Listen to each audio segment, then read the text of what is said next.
नमस्कार।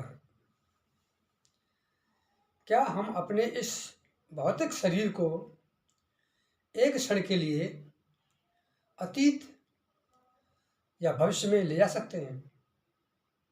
नहीं, कभी नहीं।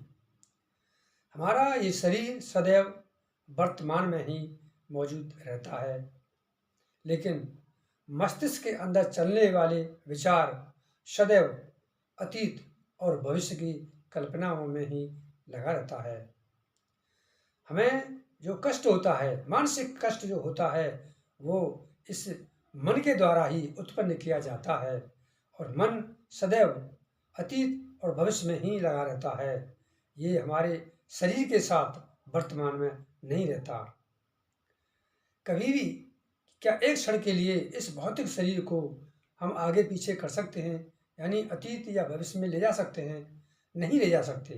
ये सदैव वर्तमान में ही रहता है और हमारे मस्तिष्क के अंदर चलने वाले विचार शरीर के साथ नहीं देते, शरीर के साथ नहीं रहते, जो दुखों का कारण बनता है। मन में अतीत के विचार हमें अनेक प्रकार का दुख देते रहते हैं और इसी मन के अंदर भविष्य में आगे की जो वासना हैं, इनको पूरा करने के जो विचार चलते हैं, वो भी हमको कष्ट देती हैं। वर्तमान में कष्ट नहीं है। अगर विचारों को शरीर के साथ वर्तमान में ठहरा दिया जाए तो मनुष्य के जो मानसिक कष्ट हैं वो समाप्त हो जाएंगे।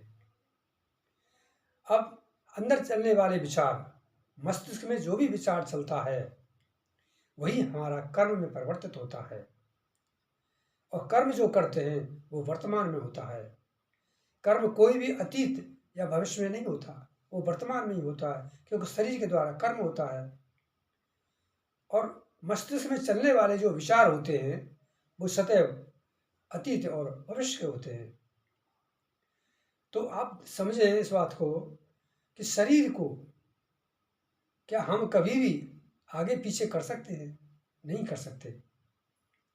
लेकिन ये मन लगातार जो एक दिन में बताते हैं 60,000 से 80,000 विचार उत्पन्न करता है, वो सदैव अपने आप चलते हैं। हम अपने विचारों को पैदा नहीं करते। विचारों को पैदा करना हमारे हाथ में नहीं है। अगर हम विचारों को पैदा करते तो हमें रोक भी सकते हैं।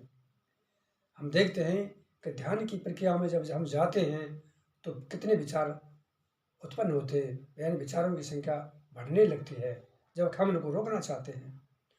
तो इसका मतलब ये हुआ कि विचार स्वतः ही चलते हैं। जब हम उनको रोक नहीं सकते तो हम उन्हें पैदा भी नहीं कर सकते। तो जो कर्म हैं हमारे, वो हमारे हाथ में कैसे हो सकते हैं? कर्म तो विचारों से ही होते हैं और विचार हमारे हाथ में नहीं है। तो जो कष्ट हैं हमारे जो कष्ट हैं, जो अतीत और भविष्य के विचारों से जो उत्पन्न होने वाले कष्ट हैं, वो मन के कष्ट हैं। तो मैं आज यही कहना चाहता हूँ कि मन के अंदर चलने वाले विचारों पर अगर कंट्रोल किया जाए तो मानसिक जो कष्ट होता है उससे छुटकारा पाया जा सकता है। नमस्कार।